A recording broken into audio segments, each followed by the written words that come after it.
إلا ما علمتنا إنك أنت العليم الحكيم الحمد لله মুআজ্জাজ মুহতারাম মুসল্লিয়ানে কেরাম মুরব্বিয়ানে ইজম যুবক বন্ধুরা ছোট বাচ্চারা পর্দার অন্তরালে অবস্থানরত সম্মানিতা মা ও বোনেরা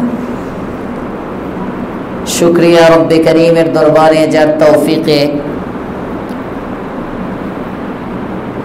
কোরআন নাজিলের মাস রমজানুল মুবারকের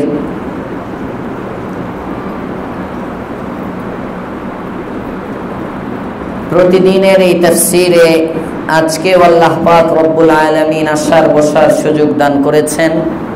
মালিকের দরবারে কৃতজ্ঞতা প্রকাশ করি, সকলেই কালিমাতুশ শুকর পড়ি আলহামদুলিল্লাহ। মানুষ কম হইলে আওয়াজ বাড়ছে একটু দেখা যায়, বোঝা যায় যারা বসছে সব তাজা মানুষ। আল্লাহ তাআলা আমাদের হায়াতে ইজ্জতে আমলে বারাকা দান করেন, বলেন আমিন। রমজানুল মুবারকের প্রথম অংশ রহমত। রহমত বড় দামি জিনিস, রহমতের কারণেই মাগফিরাত হয়। সুবহানাল্লাহ। কোরআনে কারীমের মধ্যে রহমত আম শব্দ, অনেক বস্তুকে রহমত হিসাবে আখ্যায়িত করা হয়েছে। আমরা তো রহমত বুঝি মাত্র দয়া দয়া, আসলে পুরা পৃথিবীটাই রহমত। আপনি আমি এটাও রহমত, আমার সন্তান সন্ততি এটাও রহমত। আস্তে কোন সুবহানাল্লাহ। হ্যাঁ, সুবহানাল্লাহ করতে কষ্ট হয় তো আমার না কষ্ট হইব বেশি আপনাদের চেয়ে। আমি তো বক বক করতে এসেছি। এই মাদ্রাসায় থাকলেও রমজান হইলেও কোর্স আছে, মাদ্রাসায়ও সারাদিন যতক্ষণ ঘুমাই এতক্ষণ চুপ। এছাড়া মোটামুটি অধিকাংশ সময় এই লেকচারের মধ্যেই থাকা থাকে। তো কষ্ট হইলে আমার হবে, আপনাদের হবে না তা না, বাকি বেশি কষ্ট আমার। আপনাদের তো একটু কম। জোরে কোন সুবহানাল্লাহ। মাশাআল্লাহ মাশাআল্লাহ। এই যে সুবহানাল্লাহ বলতে পারছেন এটাও রহমত। মুফাসসিরিনে কেরাম লেখেন গোটা পৃথিবীটা রহমত। এই যে আল্লাহ পাক আমরা ক্ষমা আয়াত দলিল নেন, কুল ইয়া ইবাদিয়াল্লাযীনা আসরাফু আলা আনফুসিহিম লা তাকনাতু মির রাহমাতিল্লাহ। কি বলছেন এই আয়াতে আল্লাহ তাআলা? এই আয়াতে মূলত আল্লাহ তাআলা মাগফিরাতকে রহমত বলছেন। আগে বলতেছেন লা তাকনাতু মির রাহমাতিল্লাহ, আমার রহমত থেকে নিরাশ হয়ো না। তার মানে আমার ক্ষমা থেকে নিরাশ হয়ো না, আমার ক্ষমা থেকে নৈরাশ হয়ো না। আল্লাহ আমাকে ক্ষমা করবেন কিনা, এত বড় গুনাহগার, আমারই কি আল্লাহ মাফ করবে? এটা আরেক শয়তান। আছে না নাই? অনেকে আসে এসে নিজের ওই মানে আফসোসের সাথে নিজের কথা শোনায়। অনেক সময় যেহেতু বিশ্বাস মানুষ, অনেকে এসে শুরুটাই করে, হুজুর আমারে আল্লাহ মাফ করবে না। আমি বলছি কবে আসছে জিবরাইল তোমার কাছে? আমারে আল্লাহ মাফ করবে না, এটা হলো তার হেডিং। আফসোস নাদামাত, তো তোমারে মাফ করবে না এটা বললো কে? তোমার চেয়ে বড় গুনাহগারকে আল্লাহ মাফ করছে। আল্লাহর কাজই তো মাফ করা, মাফ ছাড়া আল্লাহ পারে কি? সুবহানাল্লাহ বলবেন না? ওনার কাজই মাফ করা। আপনি আমি আর কত বড় গুনাহগার, এই গুনাহগুলো আল্লাহর রহমতের সামনে, আল্লাহর ক্ষমার ফ্যাক্টরির সামনে এগুলো কিছুই না। সুবহানাল্লাহ। এজন্য কখনো আল্লাহর ক্ষমা থেকে নৈরাশ হইতে নাই। বাহরে আলতাফে তুমি পায়া বুয়াত, মাদ্রাসায় মিজান জামাতে একটা কিতাব পড়ায়, এটার নাম নাকি রে? পান্দেনামা। পান্দেনামা শেন না এটা? পান্দেনামা, পান্দেনামা। ফরিদউদ্দিন আত্তার রহমাতুল্লাহ আলাইহির লেখা কিতাবটা। বাচ্চা কিতাব, চেয়ে ছোট্ট একটা কিতাবের বাচ্চা পুস্তিকা। বাকি কিতাবটা অনেক দামি মানি কিতাব।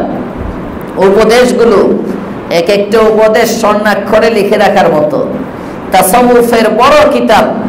ফরিদউদ্দিন আত্তার রহমাতুল্লাহ আলাইহি এই কিতাবে মারিফতের বীর সেনানী হযরত জালালউদ্দিন রুমি রাহমাতুল্লাহ আলাইহিকে সম্বোধন করে কিছু উপদেশ দিয়েছেন ফরিদউদ্দিন আত্তার রাহমাতুল্লাহি আলাইহি। তোর মধ্যে ওই কিতাবের শুরুতে একটা মুনাজাত আছে, ওই মুনাজাতে উনি বলতেছেন, বাহরে আল তাফিতু বেপা ইয়া বুওয়াত না উমিদ আজ রহমতাত শাইতাবুয়াত। তোমার রহমত থেকে নিরাশ হয় শয়তানে। রহমত থেকে নিরাশ হয় কে? শয়তান। আচ্ছা, তার অর্থ এই না দুমায়া গুনাহ করবো আল্লাহ তো মাফ করবে। মাফ করাই আল্লাহর কাজ আর গুনাহ করা আমার কাজ নাকি? এমন কিছু না না। ক্ষমা করবেন না, বুঝে করে ফেলছে, বুঝে শুনে করলে তো এটা আর গুনাহ হইল না, ডাকাতি হইল, এটা গাদ্দারি হইল, বেঈমানি হইল, আল্লাহর সাথে টেক দেওয়া হলো, হঠকারিতা হলো, অহংকার হলো। এটা এটা এটা মাসিয়াত না, অবুঝ, বুঝে নাই, জানা নাই, করে ফেলছে। করার পর পরে অনুশোচনা, হায় কি করলাম, হায় কি করলাম। এখন এত আফসোস করা দরকার নাই যে এত করছি আল্লাহ কি মাফ করে কিনা। না, আল্লাহ আমাকে মাফ করে দিবেন। আল্লাহ আমাদের সকলকে মাফ করে দেন, বলেন আমিন। রহমত, ক্ষমা এটাও রহমত, কোরআন এটাও রহমত। وَنُنَزِّلُ مِنَ الْقُرْآنِ مَا هُوَ شِفَاءٌ وَرَحْمَةٌ। আল্লাহ তাআলা কোরআনে বলেন, وَنُنَزِّلُ مِنَ الْقُرْآنِ مَا هُوَ شِفَاءٌ। কোরআনের মধ্যে আমি যা কিছু অবতীর্ণ করি গোটা কোরআনটাই হলো শিফা, সুস্থতা। সুবহানাল্লাহ। এজন্য সূরা ফাতিহা পড়ে যদি ফু দেওয়া হয়, সূরা ফাতিহা পানিতে পড়ে যদি ফু দেয়, ওই পানি যদি ক্যান্সারের রোগীও যদি বিশ্বাসের সাথে সূরা ফাতিহার পানিটা ব্যবহার করে, আল্লাহ পাক রব্বুল আলামিন ক্যান্সার রোগ থেকে তাকে সুস্থ করে দেয়। ইয়াকিন লাগবে, ইয়াকিন। সূরা ফাতিহা সুস্থতা, গোটা কোরআন এটা শিফা। ওয়া নুনাজ্জিলু মিনাল কুরআনি মা হুয়া শিফা। শুধু শারীরিক ব্যাধির থেকে সুস্থতা না, না না, শারীরিক রোগের চেয়েও বড় রোগ হলো আত্মার রোগ, আত্মার ব্যাধি। আত্মার মধ্যে কুফরি, এটা সবচেয়ে মারাত্মক ব্যাধি। আর মুসলমান হওয়ার পরেও আত্মার মধ্যে হিংসা, বিদ্বেষ, অহংকার, পরশ্রী কাতরতা, দুনিয়ার মোহ, দুনিয়ার লোভ, লালসা ইত্যাদি যে সমস্ত খারাপ খারাপ দোষগুলো আছে, আল্লাহ পাক রব্বুল আলামিন বলেন, ওয়া নুনাজ্জিলু মিনাল কুরআনি মা হুয়া শিফা। বান্দা তুমি যদি কোরআনে কারীম বেশি বেশি বেশি বেশি তেলাওয়াত করতে থাকো, কোরআন তেলাওয়াতের উসিলায় তোমার আত্মার ব্যাধিগুলো থেকে আমি আল্লাহ তোমাকে মুক্ত করে দিব। শিফা। তুমি একটা মানুষ হয়ে যাবে, মানুষ। এখন তো মানুষ নামের কলা গাছ, কলা গাছে তো ভালো, মানুষ নামের কুকুর, মানুষ নামের শুকর, মানুষ নামের চায়ের পায়ে জানোয়ার, ঠিক না বেটি? মানুষ নাই, মানুষ নাই। হায়রে সাদের দুনিয়ায় মানুষ পাওয়া বড় দায়। মানুষ দেখতে চলো এবার জাদুঘরে যাই সবাই। এই গজল বানায় এত গজলওয়ালা মরে গেছে তো মনে হয় 8-10 বছর হইব, আরো বেশি। আইনুদ্দিন আল আজাদ মারা গেছে। হ্যাঁ, আমরা যখন তাইসির পড়ি বা মিজান পড়ি সম্ভবত, নাকি হেফসখানায় শোনায় যখন 2004-05 দিকে বোধ এই গজল বাইর হয়েছে, 20 বছর আগে। হায়রে সাদের দুনিয়ায় মানুষ পাওয়া বড় দায়, মানুষ দেখতে চলো এবার জাদুঘরে যাই সবাই। হ্যাঁ, মানুষ নাই। আমরা তো এই জামানায় মানুষ খুঁজে পাই না। হযরত আব্দুল কুদ্দুস গাঙ্গুহি রাহমাতুল্লাহি আলাইহি আরো 100 বছর আগে মানুষ খুঁজে পায় নাই, মানুষ নাই। দিল্লি জামে মসজিদে জুমা পড়াইতে আসেন, বলছিলাম ওয়াকিআ, আব্দুল কুদ্দুস গাঙ্গুহি রুমাল দিয়ে মাথাটা ঢেকে চোখ টোক ঢেকে আসে, সবাই গিয়ে বিচার দিছে সভাপতি সাহেবের কাছে, মুতাওয়াল্লি সাহেবের কাছে। খতিব বদলান, খতিবের চেহারাই দেখতে পারি না, কি বলে না বলে খতিব চেঞ্জ করো। মুতাওয়াল্লি সাহেব, সভাপতি সাহেব আসছে জুমার দিন, হুজুর এমনি মাথা ঢেকে আপনি বয়ান করেন, চেহারা দেখা যায় না, মানুষের পক্ষ থেকে অভিযোগ আসতেছে, আপনারে দেখতে চায়, রুমাল দিয়ে কেন ঢেকে রাখেন, রুমালটা খুলতে পারেন না? হুজুর বলেন ঠিক আছে রুমাল খুলতেছি। তো রুমালটা খুলে ওই মসজিদ কর্তৃপক্ষের মাথার মধ্যে রেখে দিচ্ছে। সভাপতি সাহেবের মাথায় যে মাত্র রুমাল দিছে সভাপতি ব্যাগ চিল্লার মেরে পড়ে গেছে। রুমাল সরাইছে, একটু পরে আবার হুশ আসছে।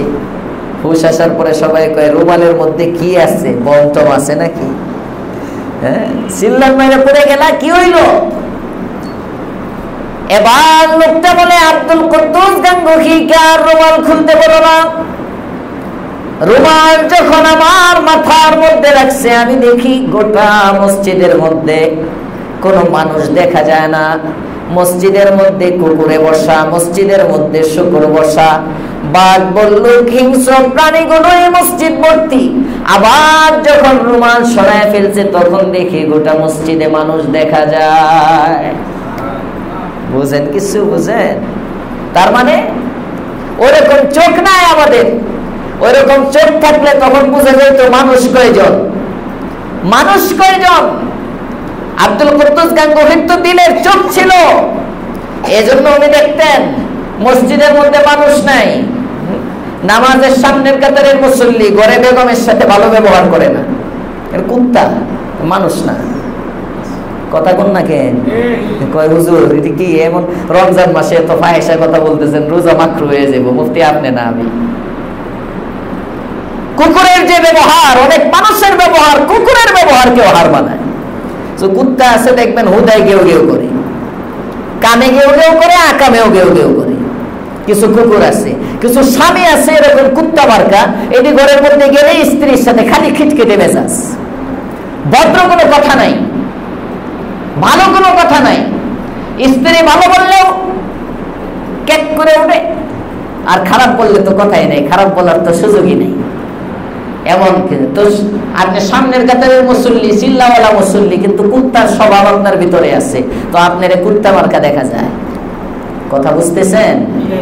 কিছু মানুষ আছে সামনের কাতারের মুসল্লি, আমার মসজিদের সামনের কাতারে আবার খুঁজেন না, আম ভাবে বলতেছি, সামনের কাতারে এসে নামাজ পড়বে, চিল্লা টিল্লা সব ঠিক আছে, রোজা ঠিক আছে, তারাবি ঠিক আছে, সব বিরাট বড় ইমানদার, অনেক বড় ইমানদার, কিন্তু সুদের সাথে জড়িত আছে না নাই? সুদ ভিত্তিক লেনদেন করে। তো সুদ তো সুদ মানুষে করে, কথা বলে না। মানুষ সুদ খায়, সুদ তো হারাম। কুত্তাও তো হারাম খায় না, কুকুরেও হারাম খায় না মিয়া। ভালো করে মনে রাখবেন, গরু দেখি তো কুকুরে যা খায়, গু খায়, গুটা কুকুরের লেগে হালাল। এটা কুকুরের পায়খানা, এটা কুকুরের রিজিক। তো কুত্তাও হালাল খায়, তুমি মানুষ হয়ে হারাম খাও, তুমি কুত্তার চেয়েও খারাপ। কুকুর তোমার চেয়ে ভালো, শুকর তোমার চেয়ে ভালো। নাজিসুল আইন, কয়লা ধুইলে যেমন ময়লা যায় না, প্রবাদ আছে, মানুষ বলে কয়লা ধুইলে ময়লা যায় না। অনেক সময় বলে ভালো বানাইতে পারবেন না, একে ভালো বানানো সম্ভব না, কয়লা ধুইলে কি ময়লা যায়? না না, কয়লা ধুইলে যেমন ময়লা যায় না, তো শুকর হাজার ধুইলেও এটা পাক হয় না। কুকুর যদি জবাই করা হয়, তো কুকুরের চামড়াকে সংস্কার করার পরে ব্যবহার করা বৈধ হয়। কুকুরের চামড়াটাও এক সময় বৈধ হয়, কিছু ফর্মালিটি আছে, সংশোধনের পরে, সংস্কারের পরে কুত্তার চামড়াও ব্যবহার করা যায়। কিন্তু শুকর যত দামি মেডিসিন দিয়েই দাবাঘাত করেন, সংস্কার করেন, এটাকে শোধন করেন, কিন্তু শুকরের আগা গোড়া পুরাটাই নাপাক, নাজিসুল আইন, ফ্যাক্টরি নাপাক, এটা কখনো পাক হতেই পারবে না।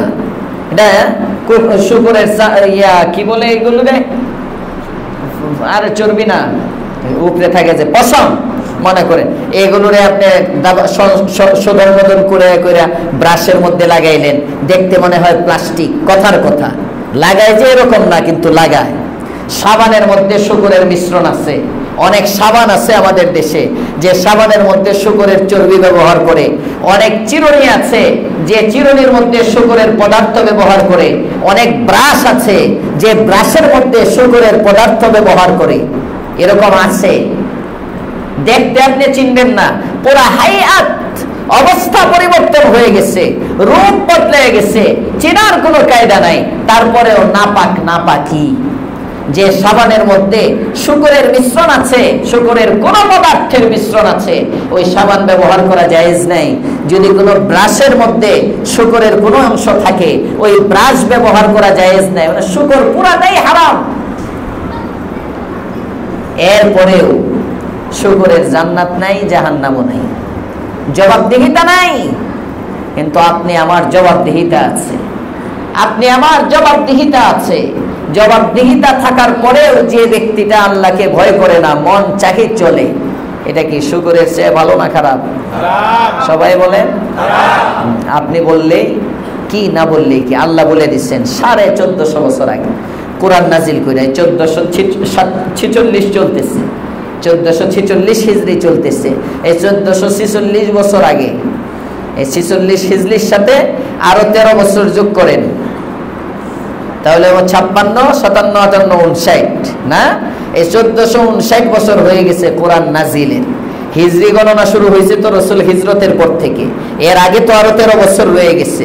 তো নজুলে কোরআনের 1459 বছর, এই 1450 বছর আগে কোরআন নাজিল করে আল্লাহ জানাইয়া দিচ্ছেন, লাহুম কুলুবুল লা ইয়াফকাহুনা বিহা ওয়া লাহুম আ'য়ুনুন লা ইউবসিরুনা বিহা ওয়া লাহুম আযানুন লা ইয়াসমাউনা বিহা উলাইকা কাল আনআম বাল হুম আযাল। নবী, কিছু মানুষ এমন আছে যে মানুষগুলো চোখ দিয়ে দেখে না, যে মানুষগুলো কান দিয়ে শুনে না। কি দিয়ে শুনে? তাহলে নাক দিয়ে শুনে?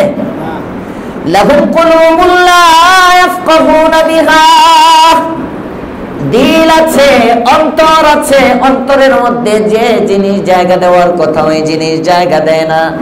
দিলের মধ্যে ঈমান জায়গা দেওয়ার কথা, ঈমান জায়গা দেয় না, নিফাকে ভরা দিল। লাহুম কুলুবুল লা ইয়াফকাহুনা বিহা ওয়া লাহুম আ'য়ুনুন লা ইউবসিরুনা বিহা, চোখ দ্বারা দেখে না, বৈধ বৈধ জিনিসগুলো দেখে না, শুধু হারাম দেখে, হারাম। ওয়া লাহুম আযানুন লা ইয়াসমাউনা বিহা, কান দ্বারা বৈধ কোনো কিছু শুনে না, শুধু হারাম শুনে। আমি আল্লাহ জানাই দিলাম, উলাইকা কাল আনআম, এরা চতুষ্পদ জন্তু, 4 পায়ে জানোয়ার। শুধু তাই না, বালহুম আবল, 4 পায়া জানোয়ারের চেয়েও নিকৃষ্ট। নাউযুবিল্লাহি মিন যালিক। আল্লাহ আমাদেরকে মানুষ বানায়া দেন, সবাই বলেন আমিন। রহমত, তো কোরআন মানুষ বানায়, এজন্য কোরআন রহমত। নবী যিনি হন, নবী রহমত। সুবহানাল্লাহ বলেন। আল্লাহ কোরআনে বলেন, ওয়ামা আরসালনাকা ইল্লা রাহমাতাল লিল আলামিন। আল্লাহু আকবার, কি সুন্দর করে বুঝাইছেন, আমি আপনাকে রহমত বানায় পাঠাইছি। সুবহানাল্লাহ। আপনার সত্যটা রহমত, আপনি যতদিন আছেন ততদিন পৃথিবীতে রহমত রহমত। আপনি গজব না, আবু জাহেল গজব, উতবা গজব, শাইবা গজব, আবু লাহাব গজব, কাফের মুশরিক বেদিন বেঈমান গুলো গজব। আমি আল্লাহ জানাই দিলাম আপনি রহমত। আপনি বাচ্চার জন্য রহমত, আপনি নারীর জন্য রহমত, আপনি পুরুষের জন্য রহমত, আপনি বাবার জন্য রহমত, আপনি মায়ের জন্য রহমত, আপনি শুধু মানুষের জন্য রহমত না, না, আপনি প্রাণীদের জন্য রহমত, আপনি গাছের জন্য রহমত। সুবহানাল্লাহ কইেন না? এজন্য তো গাছ পর্যন্ত আপনার অপেক্ষায় থাকে, কবে মুহাম্মদ আসবে আর আমি মুহাম্মদকে সালাম দিব। সুবহানাল্লাহ। গাছে অপেক্ষা করে, উট পর্যন্ত অপেক্ষা করে, কবে মুহাম্মদ আসবে আমি মুহাম্মদকে পিঠে উঠায়া তার বাড়িটা চিনাইয়া দিব। সুবহানাল্লাহ। আপনি আমি তো নবী চিনি না, সিঙ্গাপুর চিনি, আমেরিকা চিনি, কক্সবাজার চিনি, আর বান্দরবন সুন্দরবন চিনি। হ্যাঁ, টোরে যত টাকা খরচ করে এত টাকা উমরা করতে লাগে না। কক্সবাজারে ফ্যামিলি নিয়ে ঘুরে যত লাখ লাখ টাকা খরচ করে কয়দিন পর পরে এত টাকা উমরায় লাগে না। সিঙ্গাপুর ট্যুর দিতে যত টাকা লাগে এত টাকা উমরায় লাগে না। হ্যাঁ, মেক্সিকো সিটি দেখতে যায়, আরো কত কি জায়গা আছে, এই জায়গাগুলোতে ঘুরতে যত টাকা লাগে এত টাকা উমরায় লাগে না। কিন্তু মক্কা মদিনা নবীর বাড়ি ঘর দেখতে যেতে পারে না, তৌফিক দেয় না কে? আরো আসতে কোন? আমি চিনি না, উট চিনে। আমি তো সিঙ্গাপুরের দাম বুঝলাম, আর উটে মুহাম্মদুর রাসূলুল্লাহর বাড়ির দাম বুঝলো, যে কারণে আল্লাহর রাসূল সাল্লাল্লাহু আলাইহি ওয়াসাল্লামের উট মদিনায় হিজরত করে চলে গেছেন। আবু আইয়ুব আনসারী রাদিয়াল্লাহু তাআলা আনহু গেছেন অভ্যর্থনা জানাবার জন্য। নারী, আবাল, বৃদ্ধা, বনিতা, পুরুষ সব গেল মুহাম্মদকে এক নজর দেখবে। ছোট ছোট বাচ্চারা পর্যন্ত গজল গাওয়া শুরু করলো।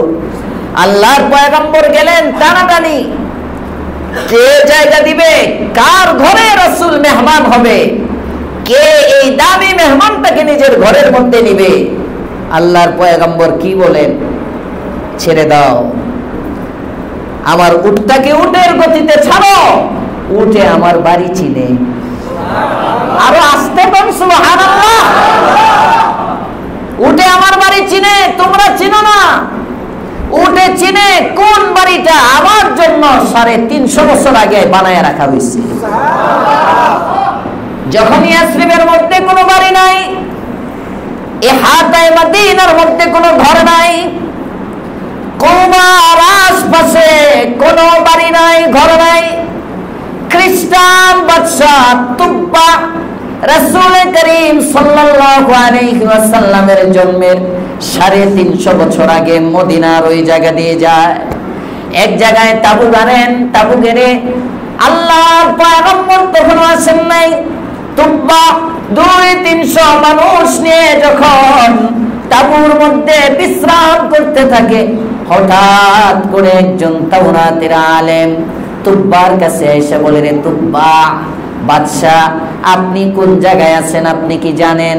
আপনি যে জায়গায় তাবু গেড়েছেন, যেখানে আমরা অবস্থান করতেছি, এই এলাকাটাই হবে আখিরি জামানার পয়গম্বর মুহাম্মদুর রাসূলুল্লাহর হিজরতের পরে সর্বপ্রথম জায়গা। কিতাব পর্যালোচনা করলে দেখা যায় আখিরি জামানার পয়গম্বর যখন আসবেন, এসে মক্কায় কাফেরদের অত্যাচারে যখন থাকতে পারবেন না, হিজরত করে যখন চলে আসতে বাধ্য হবেন, সর্বপ্রথম হিজরত করে উনি এই জায়গায় ঢুকবেন, ওনার উটটা এই এলাকার মধ্যে প্রথম আসবে। তুব্বা বলেন, তাই নাকি? তাহলে এক কাজ করি, ওই নবীকে পাবো কিনা জানি না, ওই নবীকে দেখতে পারবো কিনা তাও জানি না, ওই নবীর জন্য একটা ঘর বানায় থয়ে যাই। সুবহানাল্লাহ। লিখছেন এই কথা হযরত সালমান মনসুরপুরি ওনার সিরাতের কিতাবের মধ্যে, বর্তমানে দারুল উলুম দেওবন্দের উস্তাদ হাদিস হযরত হোসেন আহমদ মাদানী আলাইহির রহমান নাতি লিখছেন, তুব্বা তখন একটা ঘর বানাইছে, ওই ঘর বানায় যে রেখে গেছে। আস্তে আস্তে ওই ঘরের মধ্যে যে মানুষ থাকা শুরু করছে বংশ পরম্পরায়। ওই ঘরের মালিকই, ওই ঘরের মালিক হইছেন হযরতে আবু আইয়ুব আনসারী রাদিয়াল্লাহু তাআলা। উনিও আছেন, আশপাশে অনেক ঘরের বাসিন্দারা পরবর্তীতে এসে ঘর বানাইছে। আল্লাহর রাসূলকে যখন ঘরে নিতে যায়, রাসূল বলেন, সমস্যা নাই, টানাটানি করে লাভ নাই, উঠে আমার ঘর চিনে, উঠ জানে আমি কোন ঘরে উঠবো। সুবহানাল্লাহ। উঠেও নবীর ইন্তজার করে। আল্লাহর পয়গম্বর আপনি আমার নবী উটটাকে ছেড়ে দিলেন, সব ঘরের মানুষগুলো অপেক্ষায় অপেক্ষমান মনে মনে দোয়া করে, হায় ওট যদি আমার বাড়ির সামনে থামতো, ওট যদি আমার বাড়ির সামনে থামতো। ওটটা আস্তে আস্তে যায়, এক বাড়ির সামনে গিয়ে একটু দাঁড়ায়, আবার সামনে চলে, আবার দাঁড়ায়, আবার সামনে চলে। মনে হয় উট মাটির মধ্য থেকে মুহাম্মদ আরবির ঘ্রাণ তালাশ করে। কেমন যেন মনে হয় আমার পিঠের মধ্যে যে ব্যক্তিটা আছেন, আর এই ঘরের মধ্যে যে ব্যক্তিটা বসবেন একটা কানেকশন আছে মাটির সাথে। উট আস্তে আস্তে যায়, পিছন থেকে গিয়ে যদি আবু আইয়ুব আনসারীর বাড়ির সামনে উটটা যদি থেমে যায়, মানুষ হয়তো মনে করতে পারে শিকারি উট, শিকারি উট। এটারে শিকার করা আগের থেকে গুছ খাওয়ায় নিয়ে আইছে, কথার কথা। এই জায়গা মতোই থামলো। উটেরও দেখেন ক্যাপাসিটি কি, উটটা সামনে চলে যায়, আবার পিছনে আসে, আবার বাজারের দিকে যায়, আবার ঘরের দিকে যায়। কয়েকটা রাউন্ড দিয়ে কেমন যেন সে আসলে খুঁজতেছে, বোঝা যায় আমি কারো না কারো বাড়ি তালাশ করতেছি। এভাবে কয়েকটা রাউন্ড দেওয়ার পরে আবু আইয়ুব আনসারীর ঘরের সামনে এসে বসে যায়। বোঝা যায় দেখলে যে উট তালাশ করে বের করছে। নবী উটের জন্য রহমত, নবী গাছের জন্য রহমত, নবী মাছের জন্য রহমত, সমস্ত মাখলুকাতের জন্য নবী রহমত। ওয়া মা আরসালনাকা ইল্লা রাহমাতাল লিল আলামিন। কোরআন বলে গেছে, সবাই বলেন কোরআন মাগফিরাত, মাগফিরাত, নবী রহমত, সুস্থতা এটাও রহমত। আরো আস্তে কোন সুবহানাল্লাহ। সুস্থতা এটাও রহমত। হযরত আইয়ুব আলা নবীনা ওয়া আলাইহিস সালাতু ওয়াস সালাম অসুস্থ হয়ে গেছেন। 18 বছর পর্যন্ত শরীরের মধ্যে কিরা। বেগম, বেগমের নামটাও রহমত, রহিমা, সুবহানাল্লাহ। শয়তান বিভিন্ন ভাবে চেষ্টা করছে আইয়ুবকে ধ্বংস করার জন্য, পারে নাই।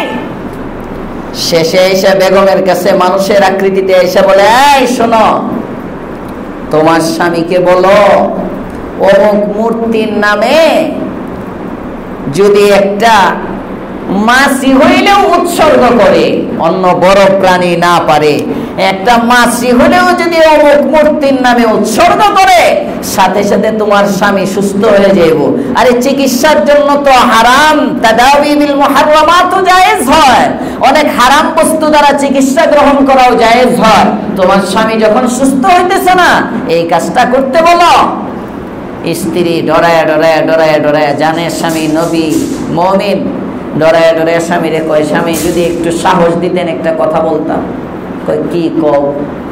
আপনি অসুস্থ, এলাকার সব মানুষ আপনাকে ঘর ছাড়া করে দিল, বাড়ি ছাড়া করে দিল, বের করে দিল শরীরে দুর্গন্ধের কারণে। আমি বেগম আপনার কাছে পড়ে রইলাম, 18টা বছর হয়ে গেল, স্বামী অনেক কষ্ট করতেছেন, একটা কাজ করেন, অমুক যে দেবতা আছে, মূর্তি আছে, ওই মূর্তির নামে একটা কিছু উৎসর্গ করেন, তাহলে আপনি সুস্থ হয়ে যাবেন। একজন মুরব্বী বড় হুজুর এসে আমারে বলে গেছে। মানুষের আকৃতিতে আসছে তো শয়তান, মুরব্বী বড় হুজুর আইসা হযরত আইয়ুব তো বলছেন, বুঝছেন আমি যে জামানায় আসছি, নবী থাকতে ওই জামানায় আবার বড় হুজুর থাকে না, এটা শয়তান। আমার সামনে যখন বড় হুজুর বের হইছে, বড় হুজুর কে? শয়তান। শয়তান উলামায়ে কেরামরে যারা বুদ্ধি দিতে আসে তারা কি? আরো আস্তে কোন ভালো করে বুঝেন। কি সুন্দর পাঞ্জাবি মুঞ্জাবি লাগায়া, টুপি একটা লাগায়া, ওরে বাবা রে বাবা, দাড়ি নাই, মুছ নাই, নামাজ ঠিক মতো পড়তে পারে না, ইফতার পার্টির মধ্যে গিয়া গিয়া উলামায়ে কেরামরে জ্ঞান দেয়। আছে না নাই? ইফতার পার্টির মধ্যে গিয়ে মৌলবীরা শিখায়, দিন শিখায়। শয়তান শয়তান। নবীর জামানায় নবীর চেয়ে বড় দিন বুঝনেওয়ালা কেউ নাই। এই জামানায় হাক্কানি উলামায়ে কেরামের উপরে মাতবরি করার কেউ নাই।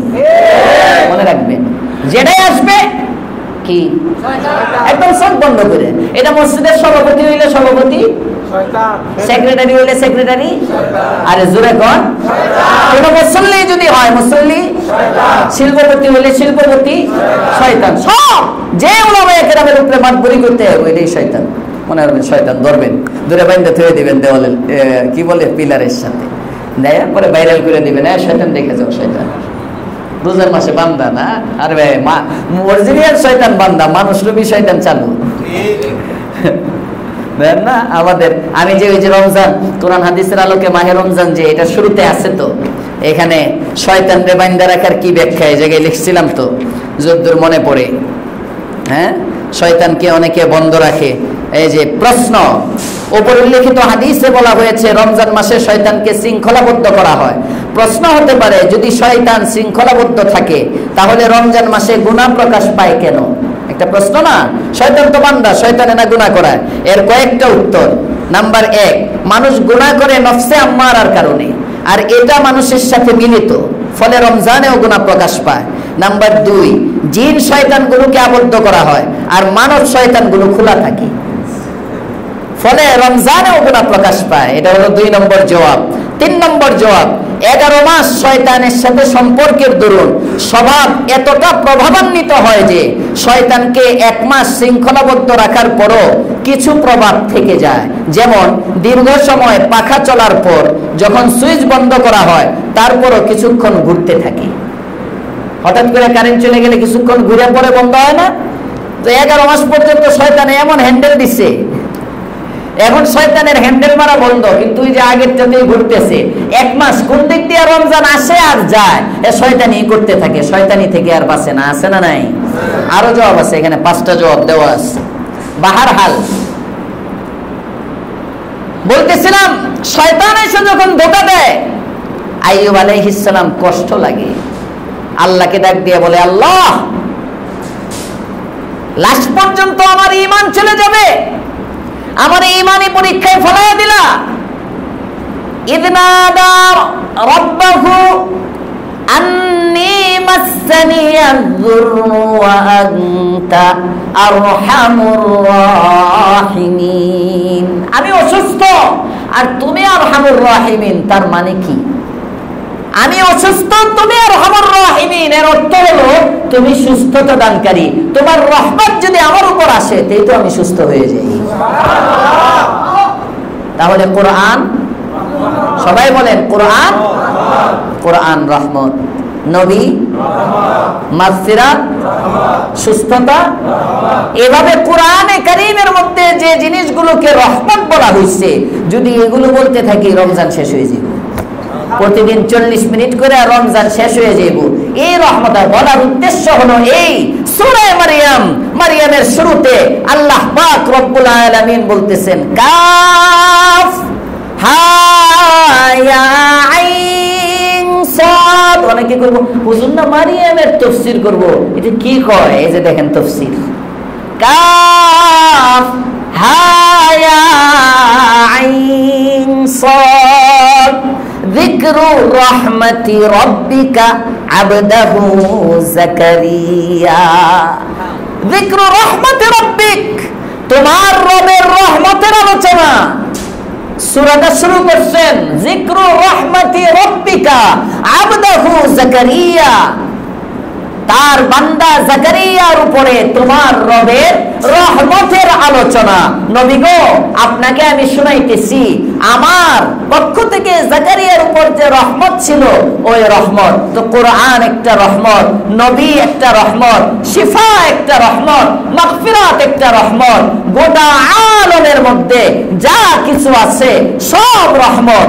এখানে আল্লাহ পাক রব্বুল আলামিন বলতেছেন, যাকারিয়াকে যে আমি একটা সন্তান দিলাম, এই সন্তানটাও রহমত।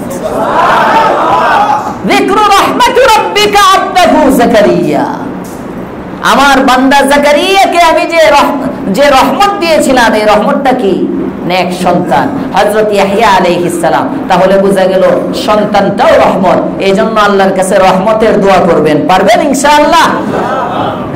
রমজানটাও রহমত, রমজানের প্রথম অংশ রহমত। তার মানে রহমত শেষ হয়ে গেছে? না না না, রহমত তো আছে। রহমত, মাগফিরাত, নাজাত, এই তিনটা পুরাটাই রমজানের মধ্যে। প্রতিদিন ইফতারির সময় আল্লাহ মাফ করেন, প্রতিদিন সাহরির সময় আল্লাহ মাফ করেন, প্রতিদিন রোজাদারকে আল্লাহ মাফ করেন, প্রতিদিন তারাবি পড়নেওয়ালাকে আল্লাহ মাফ করেন। তাহলে ক্ষমা রমজানের শুরু থেকে আছে, নাজাত রমজানের শুরু থেকে আছে, রহমত রমজানের শুরু থেকে আছে। বাকি রহমত, মাগফিরাত, নাজাত ভাগটা কেন করা হয়? প্রথম অংশে রহমত একটু বেশি হয়, দ্বিতীয় অংশে ক্ষমাটা বেশি হয়, তৃতীয় অংশে জাহান্নাম থেকে মুক্তি আল্লাহ বেশি দিয়ে দেন। মুফাসসিরিনে কেরাম লেখেন, মুহাদ্দিসিনে কেরাম লেখেন, কেমন যেন গুনাহ করতে করতে করতে করতে রমজান যখন শুরু হয়, মানুষের তিনটা শ্রেণী। তোর মধ্যে এক শ্রেণীর মানুষ রমজান আসলেই গুনাহ বন্ধ করে দেয়।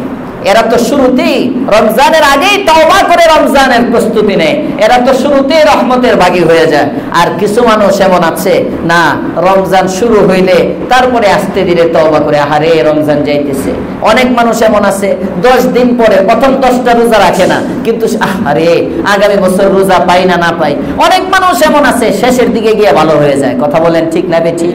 তো আল্লাহ পাক রব্বুল আলামিন বুঝাইতেছেন কেমন যেন, বান্দা তুই যে তক্কার পাপী হস না কেন, আসবি আর আমি আল্লাহ তোর মুক্তির ব্যবস্থা করে দেব। যিকরু রাহমাতি রাব্বিকা আবদাহু যাকারিয়া, যাকারিয়া আলাইহিস সালামকে, ইন্না লিল্লাহি 31 তো হয়ে গেছে, খেয়ালই করি নাই। যিকরু রাহমাত, যে আমার চাচা আইছে মাত্র, ওনার ওসিলায় আর 2-3 মিনিট কই না, মাত্র আইসা বসছে, এখানে যদি ছেড়ে দেই বেচারা পরে আর রাগে আইতই না, যে গেলেই বোধ হুজুর রাগে ছেড়ে দিছে আমারে দেখে।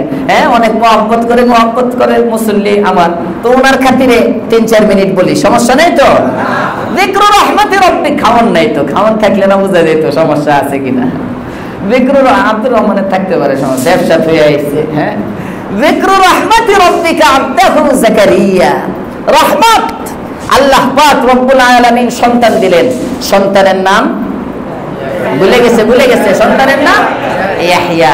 ইয়াহইয়া আলা নবিয়িনা আলাইহিস সালাতু ওয়াস সালাম, সন্তানকে অনেক গুণে গুণী বানাইলেন আল্লাহ পাক রব্বুল আলামিন। পুরা সব গতকালকে আলোচনা হয়ে গেছে, এই রহমতের আলোচনা।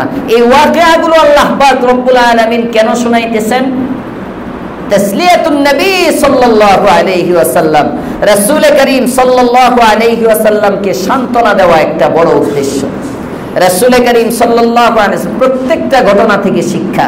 এই সূরার মধ্যে বলছিলাম, সূরার মজমুন বিষয়বস্তু হলো তাওহীদ, রিসালাত, আখিরাত।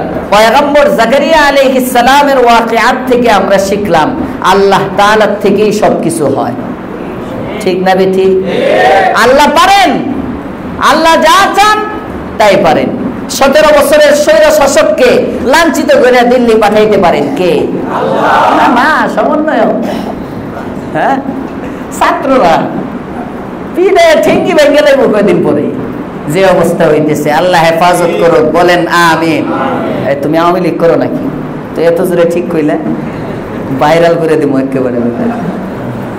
সব কথা ঠিক কওয়া লাগে না, অনেক সময় মজার জন্য এইভাবে বলি, আমি কিন্তু আসলেই কই নাই, পরে কইব হুজুর বোধ আওয়ামী লীগ।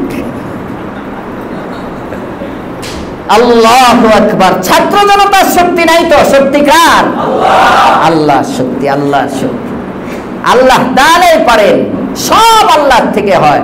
যাকারিয়া আলাইহিস সালামের ওয়াকিয়াত থেকে আল্লাহ তাআলা দেখাইলেন, বৃদ্ধ বয়সে আল্লাহ উনি দোয়া করছেন, দোয়ার কতদিন পরে সন্তান হয়েছে। কেউ কেউ বলেন, কোন কোন মুফাসসির বলেন উনি যখন দোয়া করছেন, এই দোয়া করার 40 বছর পরে আল্লাহ তাকে সন্তান দিয়েছেন। দোয়া করছে 80 বছর বয়সে, সন্তান দিচ্ছেন আল্লাহ 120 বছর বয়সে। কেউ কেউ বলেন দোয়া করছে 60 বছর বয়সে, সন্তান দিচ্ছেন আল্লাহ 120 বছর বয়সে। কয় বছর হইল? 60 বছর। কি শিক্ষা? শিক্ষাগুলো কি? 2013-তে শাপলা চত্বরে মায়ের খাওয়ার পরে হযরত আল্লামা আহমদ শফি সাহেব রহমাতুল্লাহি আলাইহি, জুনায়েদ বাবুনগরী রহমাতুল্লাহি আলাইহি সহ এদেশের লক্ষ লক্ষ আল্লাহর ওলি যাদের উসিলায় জমিন টিকে আছে, আরে আমি আপনি যাদের নাম বিক্রি করে চলি, বর্তমানের মৌলবীরা যাদের নামের উপর টিকে আছে, এখন তো বোকাস, আমরা তো কোনো আমলই করি না। মাঠ গরম করতে পারে এই জামানার আলোচকরা। মাঠ গরম করা এক জিনিস, আর জায়নামাজ গরম করা আরেক জিনিস। হযরত আল্লামা আহমদ শফি সাহেব রাহমাতুল্লাহ আলাইহি উনি জায়নামাজ গরম করতেন, শেষ রাত্রে চোখের পানি ওই নজরানা দিয়ে দিয়ে আল্লাহর কাছে কাঁদছিলেন, আল্লাহ যাদের হাতে নিষ্পাপ বাচ্চাদের রক্তে রঞ্জিত হয়েছে যাদের হাত, এদের শাস্তি জমিনে অবশ্যই দেখায়ও, এদের পতন দেখায়ও।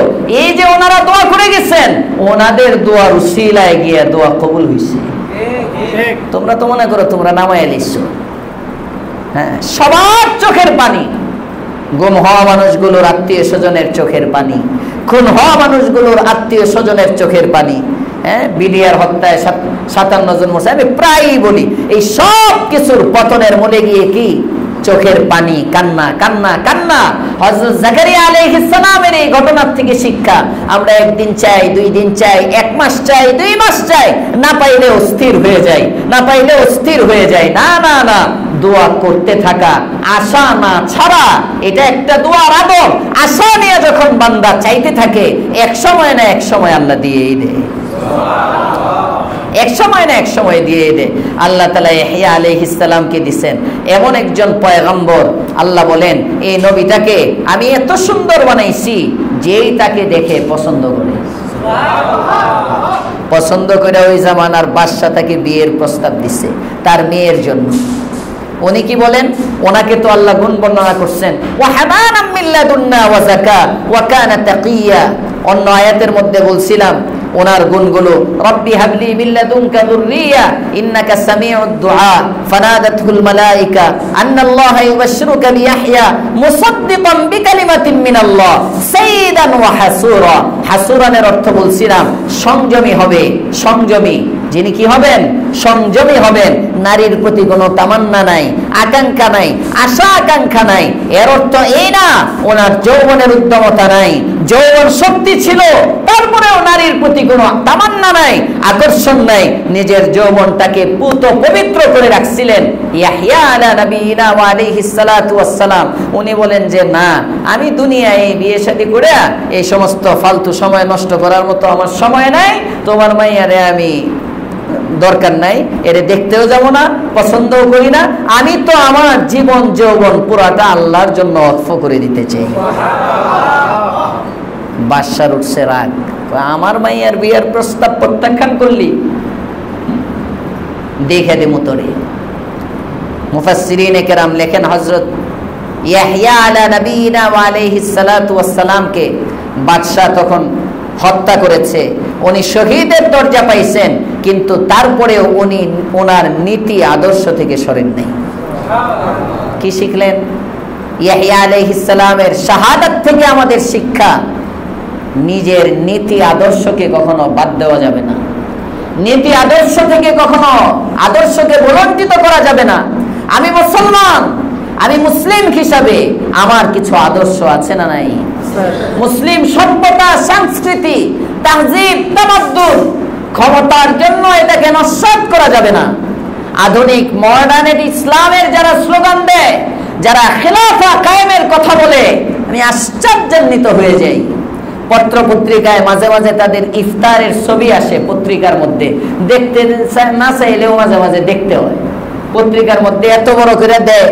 আর এখন তো কিছু কিছু পত্রিকা এগুলো ইসলামিক পত্রিকা হয়ে গেছে, হ্যাঁ, যেগুলো এক সময় কথা বলতে পারতো না, এক সময় বন্ধ ছিল ওই পত্রিকাগুলো, ওরা আবার এই সমস্ত ইসলামিক হুজুরদের ইফতার প্রোগ্রামগুলো বড় করে ফলাও করে সুন্দর করে ছবি দেয়। দেখা যায় শাইখুল হাদিস সাহেব, হ্যাঁ, আমির সাহেব, ওনাদের টেবিলের মধ্যে মেয়ে বসে রয়েছে। উদ্দেশ্য কি? বৃহত্তর স্বার্থে ক্ষুদ্রতম স্বার্থ ত্যাগ করা যায় যাচ্ছে ক্ষমতায় যাওয়ার জন্য। এটার নাম ইসলাম না। ইসলামকে ইসলামের দ্বারাই চিন্তা করতে হয়। তো বলবে অনেকে, আবার বলবে আরশাদ মাদানী সাহেব যে মঞ্চে থাকেন, ওই মঞ্চে তো রাহুল গান্ধীর মা থাকে, ওই মঞ্চে সোনিয়া গান্ধী থাকে, জমিয়তে উলামায়ে হিন্দের সদর, আওলাদে রাসূল। আরে প্রেক্ষাপট ভিন্ন। ভারতের রাজনীতি আর বাংলাদেশের রাজনীতি এক নয়। ভারতে 70% হলো হিন্দু, 30% হলো মুসলমান। বাংলাদেশে 92% মুসলমান, 8% হলো অন্যান্য ধর্মের। সুতরাং ভারতের রাজনীতি আর বাংলাদেশের রাজনীতি এক ধারায় চলতে পারে না, হিসাব নিকাশ ভিন্ন।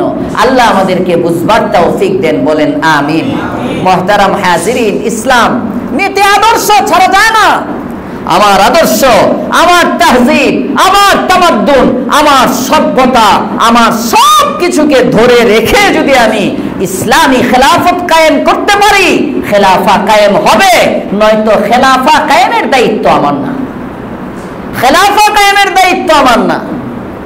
গতকালকে আমার একজন জিজ্ঞেস করতেছে, হুজুর খেলাফা দেখে কি মরতে পারবো? আমি তখন তার চেহারার দিকে তাকিয়ে দেখি দাড়ি 1 ইঞ্চি হয় নাই।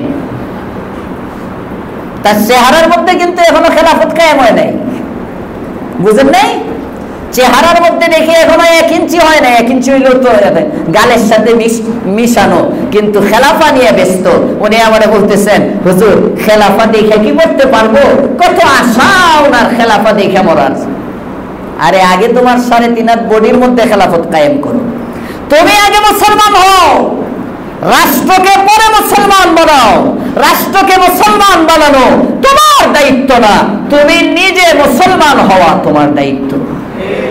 আল্লাহ আমাদেরকে বুঝবার তৌফিক দেন, বলেন আমিন। সূরা মারইয়াম তাওহীদ হযরত জাকারিয়া আলাইহিস সালামের প্রথম ঘটনা থেকে শিক্ষা দিলেন। পরবর্তীতে আল্লাহ পাক রব্বুল আলামিন দ্বিতীয় আরেকটা কিচ্ছা শুরু করছেন, ওয়াজকুর ফিল কিতাবি মারইয়াম। এক ঘটনার দ্বারা নবী আপনার হয় না, নেন আরেকটা ঘটনা আপনারে শুনাই। মারইয়ামের ঘটনাটা একটু চিন্তা করেন, চিন্তা করলেই দেখবেন আমি আল্লাহ কেমন পারি। সুবহানাল্লাহ। কালকে দেখেন মারইয়ামের ঘটনায় কেমন আল্লাহ তাআলা পারে না। আল্লাহ পাক রব্বুল আলামিন আমাদের আশা বসাকে কবুল করেন।